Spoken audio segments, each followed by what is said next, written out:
Halo people, jumpa lagi dengan Miss Rita di English Style Channel. Apa kabar? Semoga teman-teman senantiasa sehat.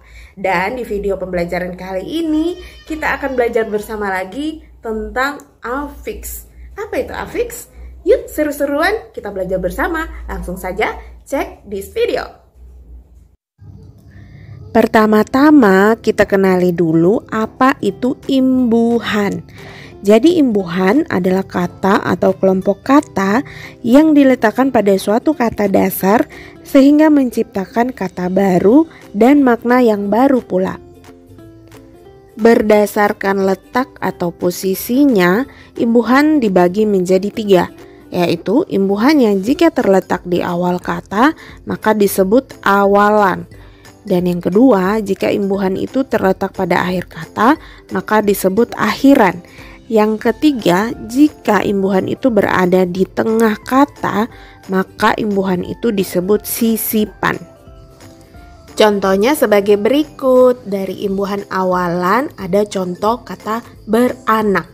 Nah, ini kata dasarnya anak, kita beri imbuhan awalan ber sehingga menjadi beranak. Kalau imbuhan akhiran contohnya masakan. Kata dasarnya masak. Kita beri imbuhan akhir yaitu an sehingga menjadi kata masakan. Kalau sisipan berarti imbuhannya ada di tengah kata ya. Contohnya jemari. Kata dasarnya jari. Kita beri imbuhan sisipan, kita sisipkan e dan m sehingga menjadi jemari. Ada juga contoh lainnya melaju. Kata dasarnya maju. Kita beri imbuhan sisipan e dan l sehingga menjadi melaju. Nah, sekarang saatnya kita belajar imbuhan dalam bahasa Inggris yaitu affix.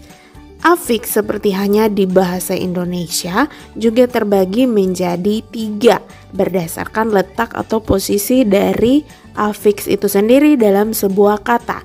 Yang pertama, prefix, yaitu imbuhan yang berada di awal sebuah kata.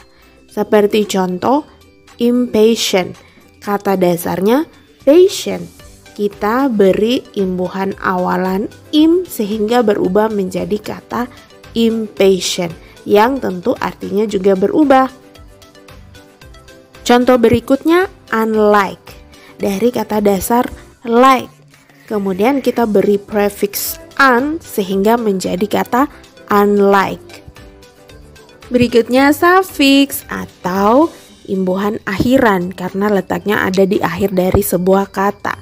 Nah, suffix ini sendiri teman-teman terbagi menjadi 2, yaitu derivational suffix dan inflectional suffix.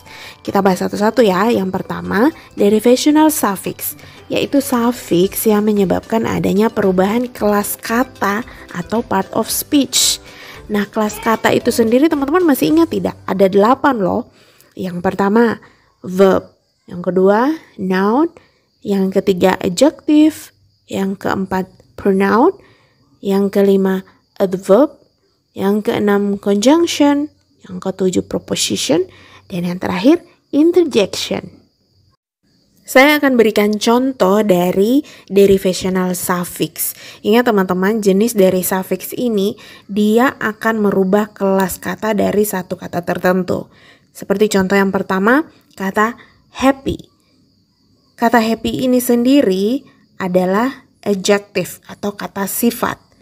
Nah, ketika kita beri akhiran atau suffix ness, dia akan berubah menjadi happiness dan kelas katanya juga berubah menjadi noun.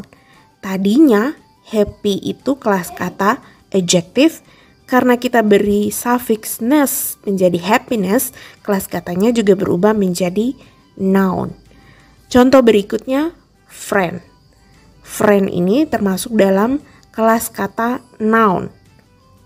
Nah, ketika kita beri suffix ly sehingga dia menjadi kata friendly, maka kelas katanya juga berubah menjadi adjective. Dari yang tadinya kelas katanya noun berubah menjadi kelas kata adjective. Seperti itu ya teman-teman. Suffix yang kedua yaitu inflectional suffix. Adalah suffix yang menyebabkan adanya perubahan secara gramatikal. Seperti contoh, kata walker berubah menjadi walkers. Kedua kata ini sama-sama noun teman-teman, tetapi yang berubah yaitu gramatikalnya dari singular menjadi plural, dari pekerja menjadi para pekerja. Contoh berikutnya, swim. Kita beri suffix ing menjadi swimming. Kedua kata ini sama-sama verb, tapi yang berbeda adalah gramatikalnya yaitu dari simple present menjadi continuous. Contoh berikutnya dari kata hard menjadi harder.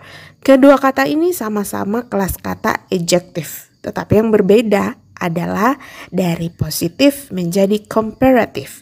Positif hard kemudian berubah menjadi harder yang secara gramatikal menjadi comparative. Kita sampai pada affix yang terakhir yaitu infix atau imbuhan sisipan.